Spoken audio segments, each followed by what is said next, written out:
حضرت خواجہ خواجہ حسن بصری رضی اللہ تعالیٰ عنہ کے دور کا ایک واقعہ سنا۔ حجاج بن یوسف جیسا ظالم اور سفاک انسان، نام سنا ہے اس کا؟ گردن نہیں، حجاج بن یوسف نہیں سنا ہوگا، بہت بڑا ظالم، آج سے لگ بھگ 1400 برس پہلے، 1350 برس پہلے۔ He was the governor of Basra, Basra کا گورنر تھا، اور اس کے خون صحابہ اور تابعین کے خون سے لال، ہاتھ اس کے لال تھے۔ صحابہ کا قاتل، تابعین کا قاتل، اتنا بڑا مجرم سفاک، ساری زندگی اس نے صرف ظلم ہی ظلم کیا، بس ایک نیک کام اس نے کیا، صرف ایک نیک کام، اور اس نے ایک نیک کام کے لیے اگر اللہ اسے بخش دے تو یہ اس کا فضل ہے، اور نہ بخشے تو اس کا عدل ہے۔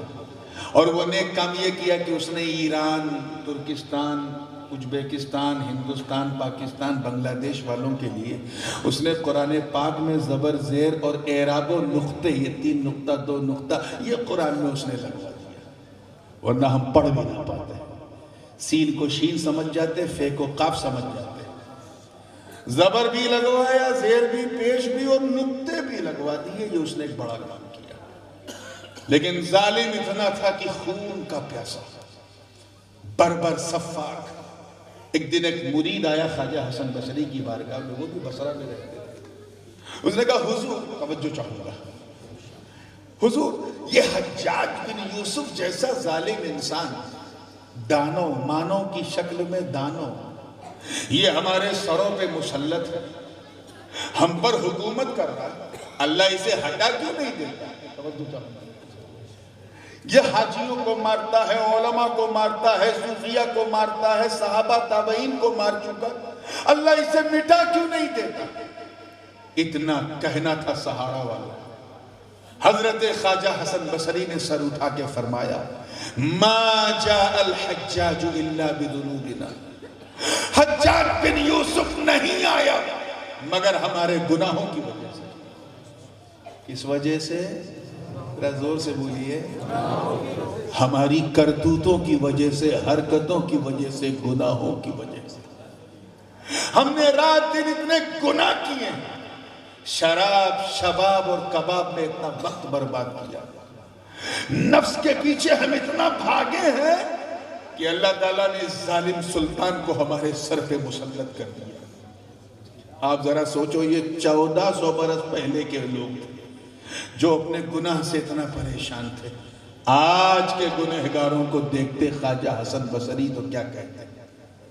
جب اس زمانے کے گنہگاروں کا یہ حال تھا کہ کہا کہ ہمارے گناہوں کی وجہ سے اللہ نے حجاج بن یوسف جیسا ظالم ہمارے سروں پہ رکھا۔ جب ایک شہر میں ایک آدھ فرعون دکھتا تھا، اب تو ہر شہر میں فرعون ہے، ہر گلی میں نمرود ہے، گھر گھر، گاؤں گاؤں، نہ جانے کیسے کیسے لوگ بسے ہوئے، حامان و شداد کی ذہنیت لیے ہوئے۔ آج کا دور دیکھتے تو کیا کہتے ہیں؟ اس لیے مسلمانوں، you have no right، آپ کو کوئی ادھیکار نہیں ہوتا شکایت کرنے کا کہ یہ ظالم ہمارے سر پہ کیوں ہے، تمہیں کوئی حق نہیں پہنچتا یہ کہنے کا کہ ہمارا حاکم یہ کیوں ہے، اللہ اسے ہٹا کیوں نہیں دیتا، ہمارا حاکم یہ کیوں ہے، اللہ اسے کھسکا کیوں نہیں دیتا، یہ ہمارے قوم کا سردار کیوں ہے، یہ ہمارا منتری کیوں ہے، یہ پردھان منتری کیوں ہے، یہ مکھ منتری کیوں ہے، یہ کہنے کا ہمیں کوئی ادھیکار نہیں۔ اس لیے اگر تم یہ چاہتے ہو کہ بغیر الیکشن کے ایسے لوگ ہٹ جائیں تو اپنے کردار کو مسلمان بنا لو، اور ایسے مسلمان بن جاؤ کہ تمہیں چلتا پھرتا دیکھنے والا یہ نہ کہے کہ مسلمان جا رہا ہے، بلکہ یہ کہے کہ چلتا پھرتا اسلام جا رہا ہے۔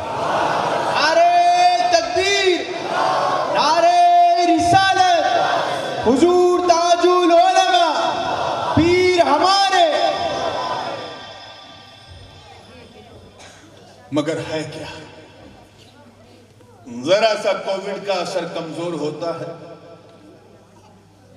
ہلکا سا کمزور ہوتا ہے، ہم ماسک ہٹا لیتے ہیں، ویکسینیشن سے تو ہم اتنا دور بھاگتے ہیں کہ ہم کیا بتائیں، سٹ بٹ کے ملتے ہیں، جلسہ کرنے لگتے ہیں، یہ تو خیر چلیے پریکاشنز کی بات ہے. یاد کرو لاک ڈاؤن کا دور، ہم کتنے سدھر گئے تھے، سدھرے تھے کہ نہیں؟ اللہ نے ہمیں کتنا خوبصورت موقع اوسر دیا تھا کہ اچھے انسان بن گئے. ہم باہر نکلے جب لاک ڈاؤن سے، پھر ہم وہیں پہنچ گئے جہاں پہنچے تھے. اس طرح کیسے ہماری زندگی چلے گی؟ حضرت امام بخاری رضی اللہ تعالیٰ عنہ فرماتے ہیں، خود اپنی بخاری شریف میں ایک حدیث کی تبویب فرماتے ہوئے کہ وباؤں کے اندر بھی رحمت کا پہلو چھپا ہوتا ہے. وباؤں کے اندر بھی رحمت کا پہلو، زور سے بولو، چھپا ہوتا ہے. ابن حجر اسقلانی نے تو پوری ایک مکمل کتاب دی جس کا نام ہے بدل الماعون فی فضل الطاعون. اس میں باقاعدہ ایک باب باندھا ہے اپنے ومن فوائد الطواعین، وباؤں کے فائدے کے بارے میں. will you believe؟ وباؤں کے فائدے کے بارے میں. مجھے اچھی طرح یاد ہے کہ میں اس عنوان پر مختصر صحیح لیکن کچھ ٹچز میں نے آپ کے پڑوس میں گنگا پور میں کیے تھے. صوفی صاحب کے عرس کے موقع پر بھی کچھ اشارے میں نے کیے تھے، لیکن آج میں چاہتا ہوں اس پر آپ ذرا مہر لگا کے سنیں تاکہ بار بار مجھے اس ٹاپک کو چھیڑنا نہ پڑے. ہیں تیار ہیں نا؟ آج ایسا سن لو کہ سننے کا حق ادا ہو. ابن حجر اسقلانی نے کیا کہا؟ 4 بڑے بڑے فائدے.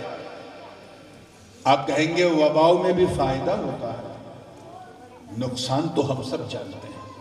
نہ جانے کتنی عورتوں کا سہاگ اجڑ گیا اس کورونا میں، کتنی ماؤں کی گود اجڑ گئی اس کورونا میں، کتنے باپ کی لاٹھی ٹوٹ گئی اس کورونا میں، لاشوں کے لاشیں بہ گئے.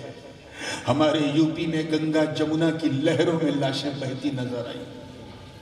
بھارت کا نقصان، پورے وشو کا نقصان، ہماری اکانومی کا نقصان، ہماری ارتھ ویوستھا ویسے ہی چوپٹ چل رہی تھی، اور چوپٹ مہا چوپٹ. تو نقصان تو ہوتا ہے، لیکن اے اللہ فائدہ کیا ہے اس میں؟ تو پہلا فائدہ وبا کا یہ ہے.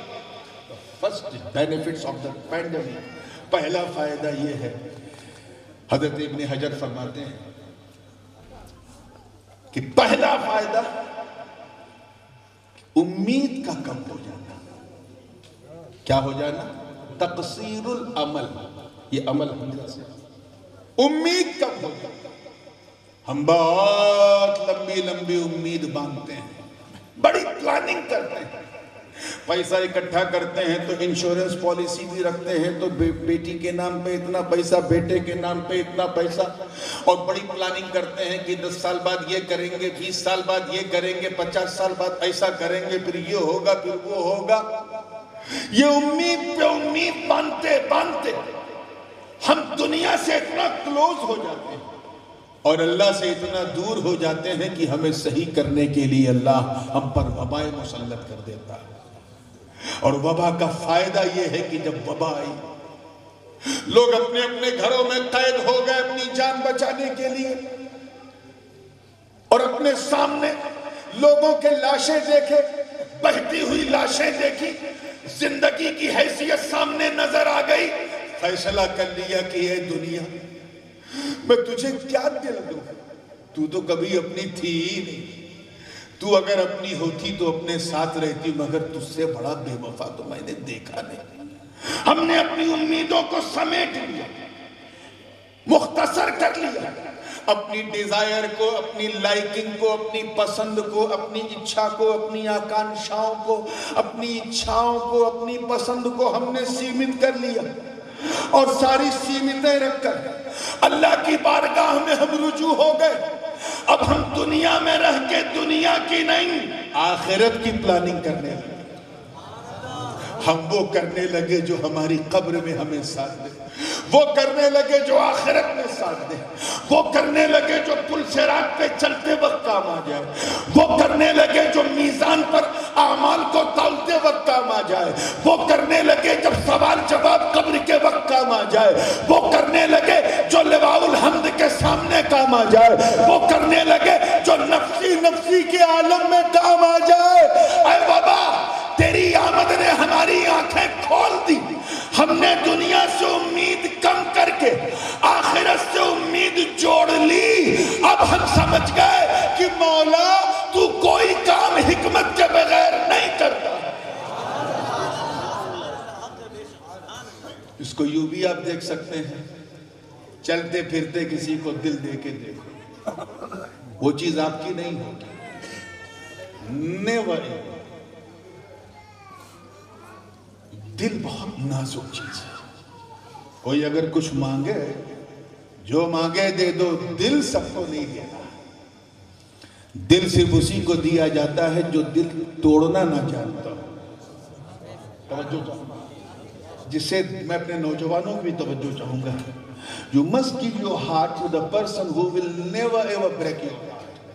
اس کو دو جو تمہارا دل کبھی بریک نہ کرے, کبھی توڑے نہ.